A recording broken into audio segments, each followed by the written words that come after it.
What if you have been remembering yourself in pieces?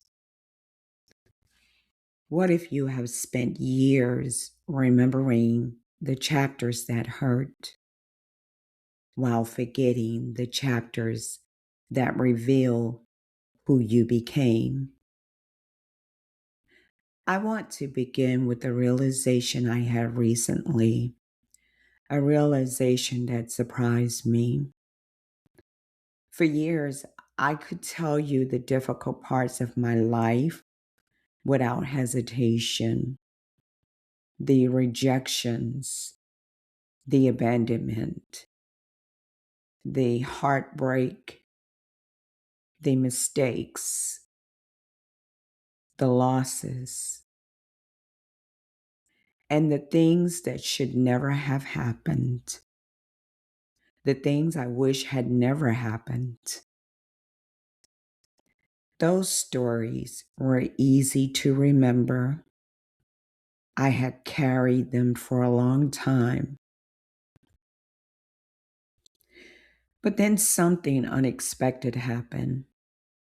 I was asked a different question, not about my struggles, not about my pain, not about what happened to me.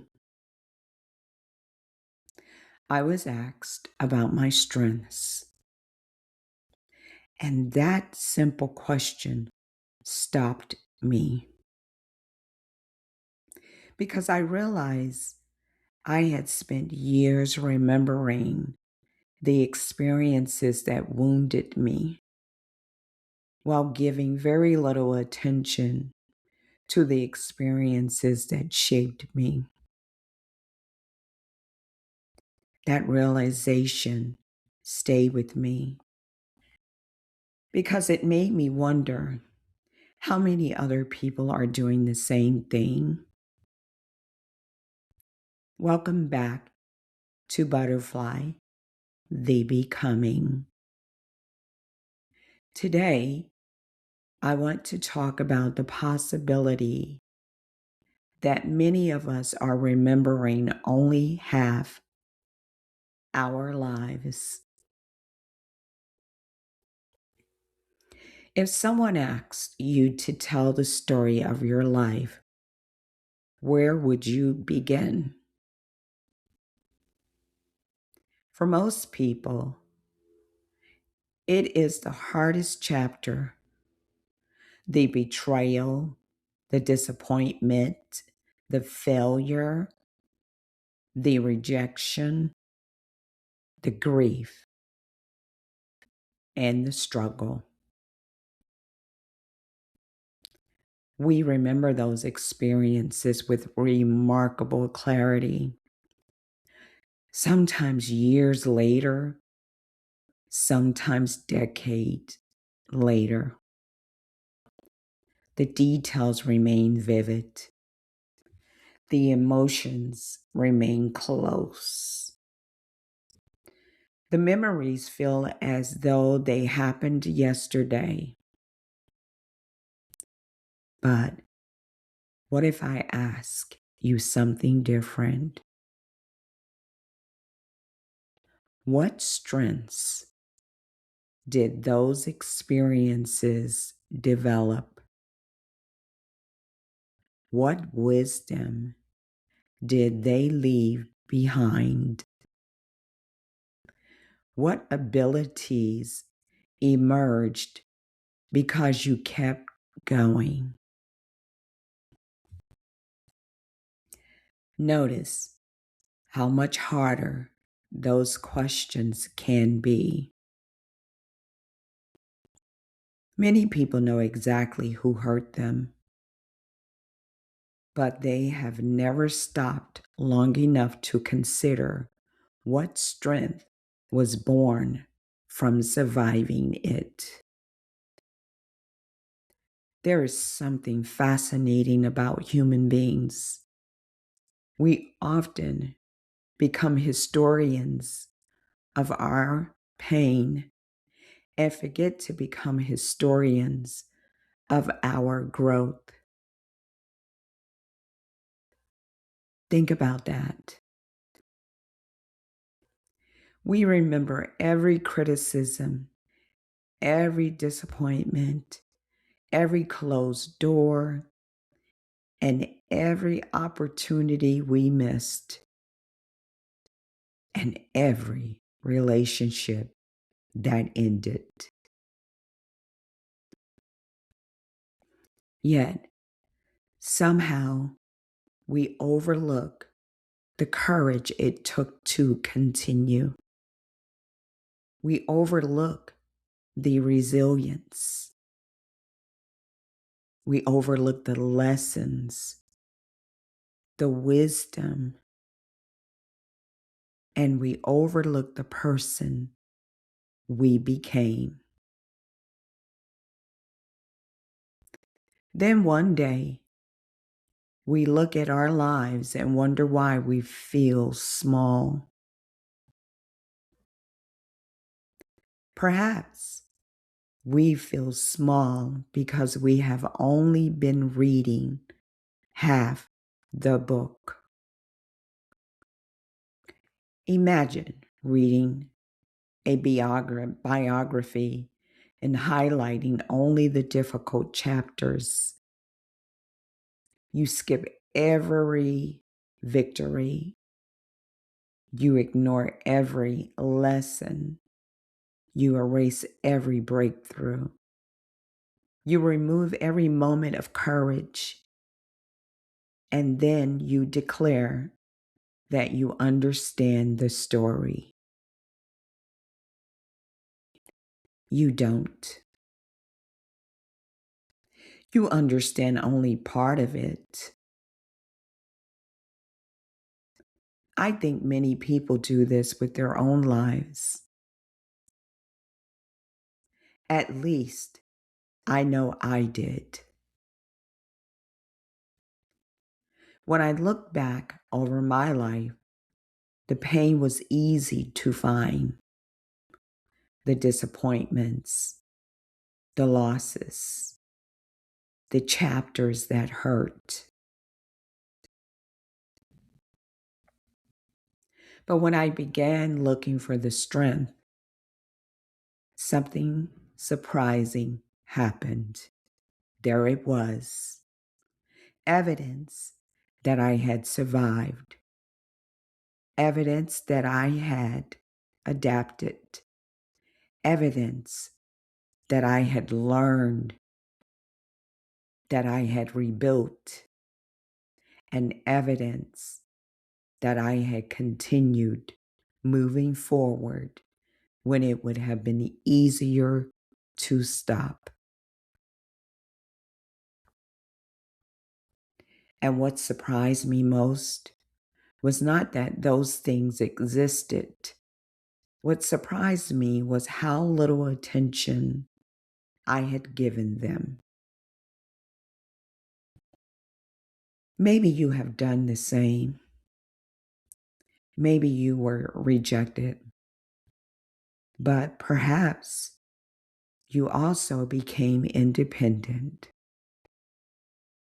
Maybe you experienced hardship, but perhaps you developed perseverance. Maybe you felt abandoned, but perhaps you learned compassion.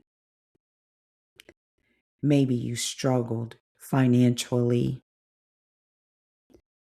but perhaps you learned resourcefulness.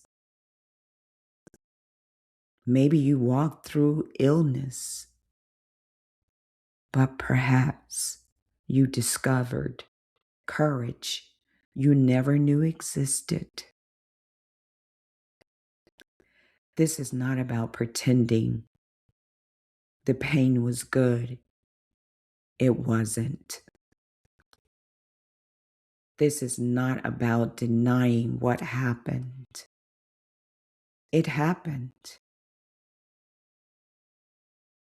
Pain is real. Loss is real. Grief is real. And trauma is real. But so is growth, so is wisdom, so is resilience, and so is strength. The truth is that both can exist at the same time.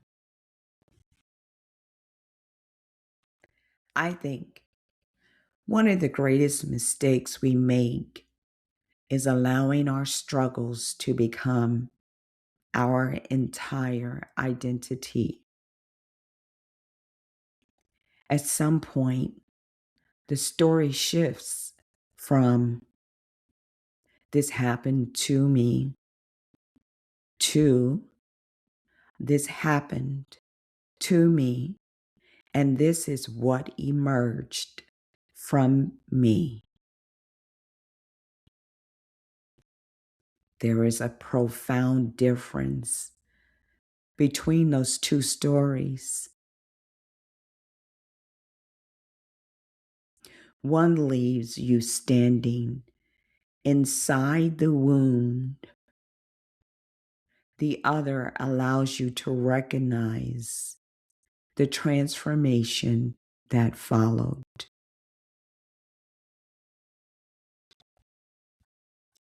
Many people spend years asking,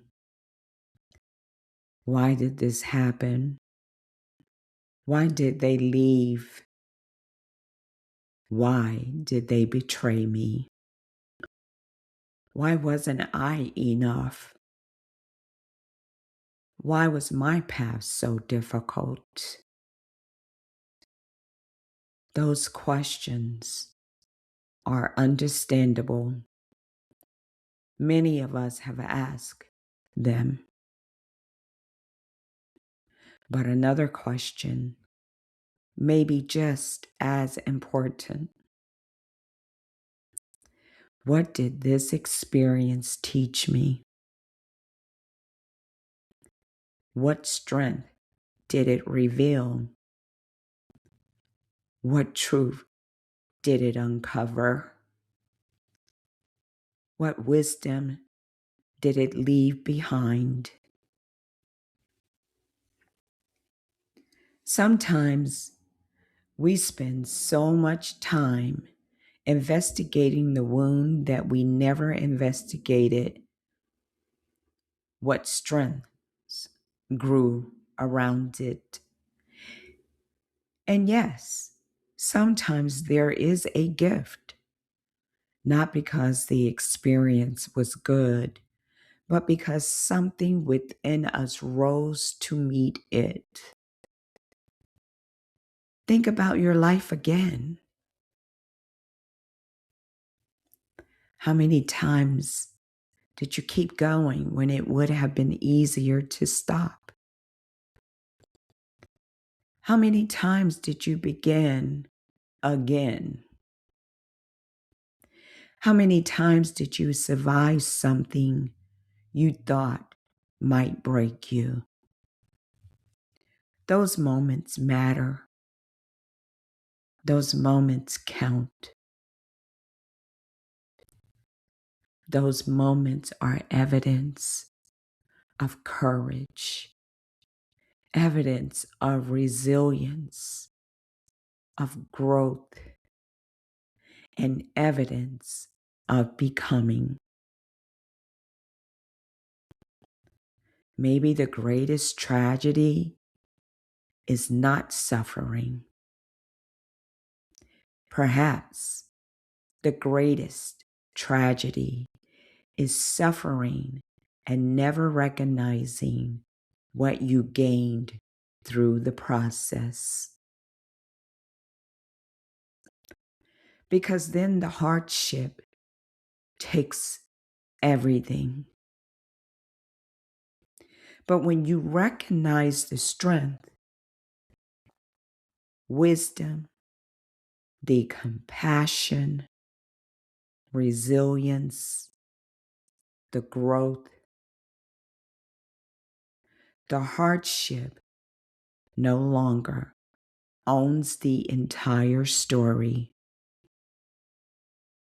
You reclaim part of it. You begin to see yourself differently. And maybe, just maybe, you begin remembering yourself. Not only the person who struggled, not only the person who hurt, not only the person who survived, but also the person who learned, the person who adapted, the person who persisted, the person who grew, the person who became.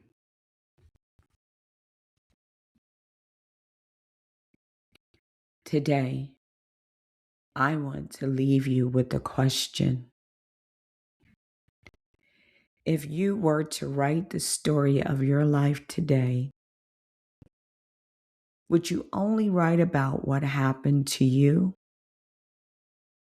Or would you also write about what emerged from you? Because your life is not only the story of your wounds, it is also the story of your wisdom. It is not only the story of your losses, it is also the story of your growth. It is not only the story of your struggles, it is also the story of your strength. And perhaps the next chapter of your life begins the moment you decide to give equal weight to both. Maybe the next chapter begins when you stop remembering only what hurt and start remembering who you became. Thank you for joining me today on Butterfly, the Becoming. Until next time, keep becoming.